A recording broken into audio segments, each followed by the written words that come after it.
sometimes news happens. You know, I don't ask it to happen, but it does anyway. The Iranian president is dead.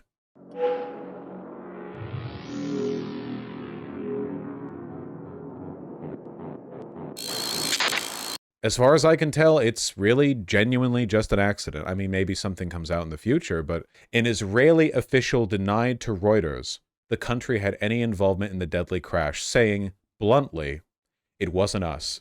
You know, fair. I think that if it was them, they would have bragged about it. Like, fair. Okay, yeah, I get it. Genuinely, it seems like it was an accident. We're on Fox News, by the way, so we're getting like the real spicy take on the president of Iran dying. Listen to this, okay? The death of Raisi, nicknamed the Butcher of Tehran for his oversight of mass executions of political prisoners in 1988, dude has been around for a while, forced Iran's supreme leader Ayatollah Ali Khamenei to install interim leadership for Iran's executive branch. An Israeli official, Iran for years has backed the terror group Hamas, currently engaged in its month-long war with Israel. Iranian state TV said Monday that there was, quote, no sign of life at the crash site of the helicopter that was carrying Raisi Abdullahian, thank you, and other officials after it made a, quote, hard landing on Sunday. And here we have a very dramatic photo of rescue team workers carrying his body through the mountain, which is, man, you know, hard landing sounds like an understatement. Technically correct. Here, let's get the punditry. I think they get a guy from the CIA on for this one. CIA Station Chief Dan Hoffman. So, Dan, for all the talk of all the technology in Iran that they beat their chest on, it took them this long to locate the helicopter? That's a really great way to open a foreign president dying. Dude, those idiot Muslims couldn't even, like, find the helicopter fast in the fog in the mountains. Dumbasses.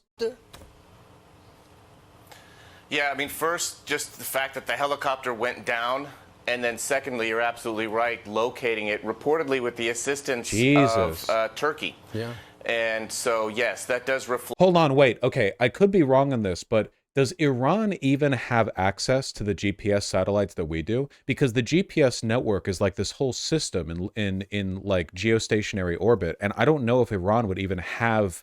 It's not a matter of whether they have the tech; it's a matter of whether or not the rest of the world lets them in on it. Yeah, if they don't even have GPS, then yeah, they're too sanctioned. Like, yeah, they use the Russian one, and which is probably inferior to ours. Like, obviously, it's inferior to ours, of course. I think they use GLONASS. GLONASS? Well, take an opportunity to educate myself. Global Naya Navigationaya Sputnikovaya Sistema in Russian. Okay, there we go. Man, we really worked for that acronym, huh? Look at that. That's you think I was making up letters for that one? Nope. Globanaya Navigationaya Sputnikovaya Sistema in Russian. That's cool. That's cool. Bliet. Reflect a bit of challenge that Iran has had with their military.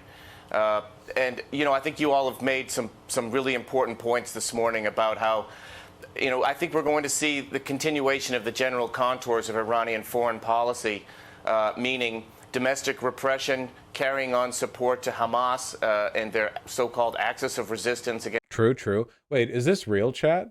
After helping Iran to find out President Raisi's helicopter crash site, Turkish drone Bayraktar Akinci drew the Turkish national symbol on the map. Is this real? That's incredible, because they knew people would be following it. Oh my god. Dudes rock. Given a special operation by Turkish aerial command. You know, you're gonna draw a little symbol for us, all right? For all of us. You should have drawn like a big wolf howling at the moon.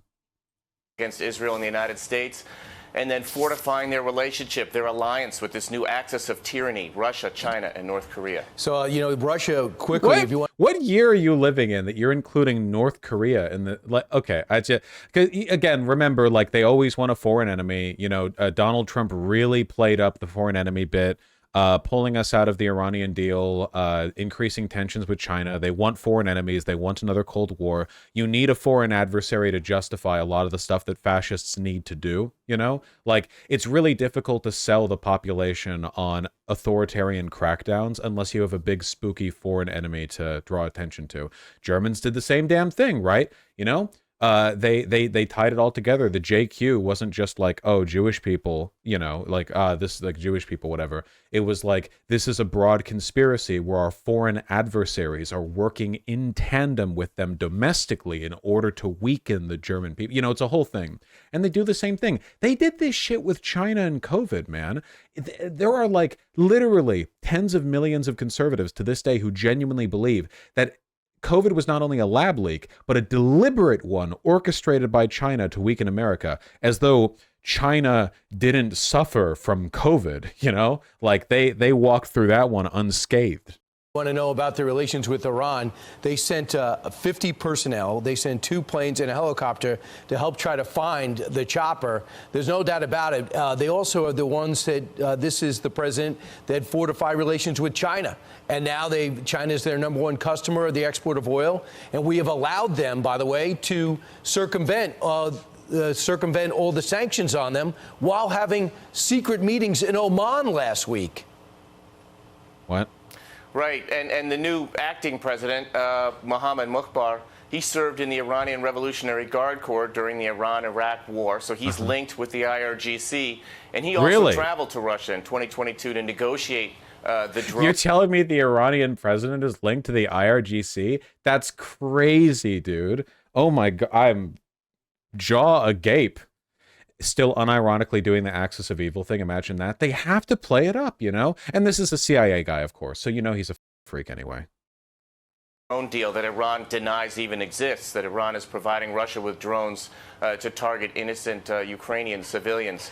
And yes, U.S. foreign policy, we continued that outstretched hand to Iran and allowing them to export oil, which they're using not only to fund their terrorist proxies, but also to build out their ballistic missile program. We saw that in full force when Iran launched over 300 cruise missiles against Israel last month. Dan, I know ballistic missiles, huh? Maybe this guy watched my stream. He's like, got to be careful. Can't say ballistic. Allow? Yeah, I don't know. Maybe that's what Iran needs is more sanctions, Things are going so well with the sanctions we've already placed, and I think we need to place more. We literally have sanctions on Iranian oil. Yeah, I know. They're going to whine about everything. The only reason he said that is because he wants to put up the idea that, like, President Biden is going soft in Iran, which, like, no, I wish he'd go softer, The funniest thing about this is Palestinians in Gaza are celebrating Raisi's death. I mean, he was a bad guy. It's not surprising. I don't want to construct a whole narrative about all Palestinians from, like, a video of some guys on the street. Like, I don't know. I don't know who the this guy is. I don't know that this is in Gaza. I don't read this language. I have no idea. This could be in like Brooklyn for all I know. Do you know that it's not? Can you prove it's not? I can't. I don't want to construct a narrative out of whole cloth like that. But yeah, he's a piece of shit. I mean, he was a piece of shit. So it's not surprising. It's not Brooklyn. It could be Brooklyn. That's Dayton, Ohio. That could be Dayton, Ohio. You don't know that's not Ohio. Some of these women I've been watching on X. One lady lost her eye. One lady lost the use of her arm. She was shot in her arm. She was protesting after the death of Masha. How does this affect whoever takes his place? How does this affect America? And how will it affect women? Is there a chance that you could have a leader come in that is more supportive of the women there? What? It's the Ayatollah. So I think it's really important to remember that it's the supreme leader, Ayatollah Ali Khamenei, who sets the policy for Iran. And certainly Raisi was a protege and a potential successor to the supreme leader, but he's not determining the policy. And I fully expect that domestic repression, including of women, especially of women, will continue. We're very concerned with women's rights when it's happening in another country. We're like militantly cracking down on abortion rights in America to the point where we are like pushing unconstitutional Republican-backed state laws to like arrest women for miscarrying or like open up civil suits against people associated with an abortion that took place in a different state than the one the law is placed in or was passed in, but like over in Iran, we're very concerned about women's rights. Just like how we want to revoke the right to gay marriage and we think that homosexuals are degenerates, but we're very concerned about Hamas's treatment of homosexuals in Gaza, I don't think that, and also I think that a new president, when one is chosen, will fall in line with the supreme leader's wishes. And that, Ainsley, you're absolutely right, is the dichotomy we see in Iran right now, where the people don't want this. They want more freedom. Right. And they know that their economy under Raisi suffered a free fall of their currency in spite of the oil exports. And they don't want this life, and they don't want their money being spent on overseas terrorist operations. And that's right. What the Iranian public wants is for us to continue sanctioning them, and actually, in fact, sanction them more, even though it hasn't been shown to have any effect on the grip of the Ayatollah, but thereby making the average Iranian poorer, tightening restrictions, lessening the availability of goods, making them poor. That's what the average Iranian wants. Sanctions work, guys, as evidenced by we sanctioned Russia, and that kept them from. Wait. Oh, well, we sanctioned Cuba, and as we know, 50 years ago, Wait. Well, we sanctioned Iran, and, the Ayatollah has never been weaker. Wait. Well, we sanctioned the Houthis, and, famously, they haven't grown massively in size. Wait. Just one more sanction, guys. Just one more. One more sanction, guys. It'll work this time. Just one more. That I expect to continue. Well, let's see what happens. Dan, thank you very much for Let it getting go back up to and talking about the breaking news. Okay, well, those guys, I guess. Wait, what should the U.S. have done? Nothing. Ground invasion? Nothing. We're not, again, it's one of those, this just isn't how we should be dealing with the situation, we should be using diplomacy. This is one of those, conservatives think this is a bleeding heart kind of deal, and then you see just it's objectively more effective.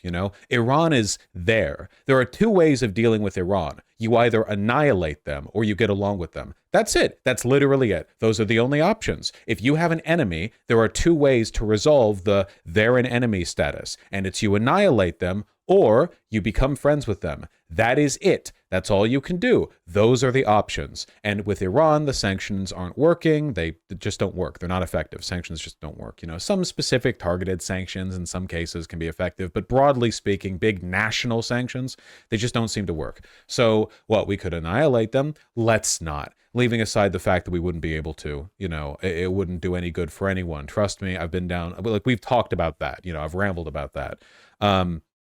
We had an avenue to diplomacy with Iran, and Trump tore it up by leaving the Iranian nuclear accords in 2018. We had a road to fix things. The Iranian people don't want the Ayatollah. We could support them in a way that draws the country in a positive direction. By engaging, I think we can have a positive influence. It literally, we know that for a fact, by the way. This isn't conjecture. Do we know who's in charge now? They've already put an interim president in, but the Ayatollah is the one who's really in charge. The president is just like the facilitator of rote governmental function. It's, the president's role is not crazy. They just got the VP up. Okay, they bumped up the VP. So, the system working as intended. Has anyone showed the Ayatollah Costco? I do think we could put an end to American-Iranian tensions with one such Gorbachev fat Iowan farmer moment. If we brought the Ayatollah to a Costco, that things might be different. He might drop to his knees and not facing Mecca, just out of awe. We could get him a Costco membership. We could get him some deals. He could get one of those chicken bakes for $2.95, and yeah, maybe he could pat a fat Iowan farmer on the belly. Maybe. Have they invented fat people in Iran? I think they have. We got to show them an American fat guy, a really, really big fat guy, and he can sort of, surrender to American foreign influence. Are the hot dogs halal? I gotta say, I have no idea. I'm gonna guess they're probably not. Chicken bakes are $4 now. The West has fallen. Vaush, I think it's very important to separate American diplomacy with actual evils of the Iranian regime, but especially Raisi. He's not just a small bee in the regime. No, Raisi was evil. I'm not taking away from that. I'm saying the idea of these foreign leaders are evil has nothing to do with the idea of we should invest in diplomacy to facilitate better relations over time, because that might lead to a positive change in their country and them liberalizing or becoming less of a theocratic dictatorship.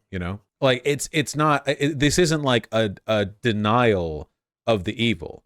It's just an acknowledgement that if we want to do something about it, the sanctions are not working.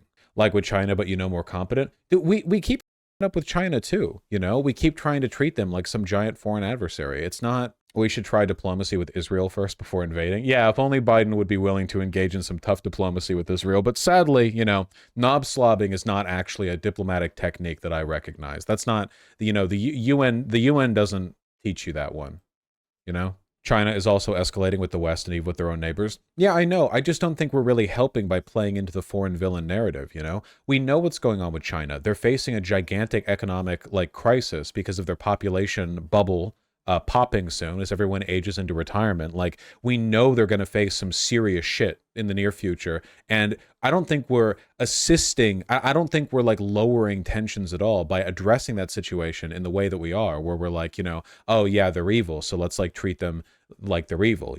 We need to help them with a way out. Like, China is like a guy with a suicide vest in a crowded metro station, and he's got his finger over the little detonator. And we have to do the hostage negotiation thing. Like, if this goes poorly, we're all right. We need to.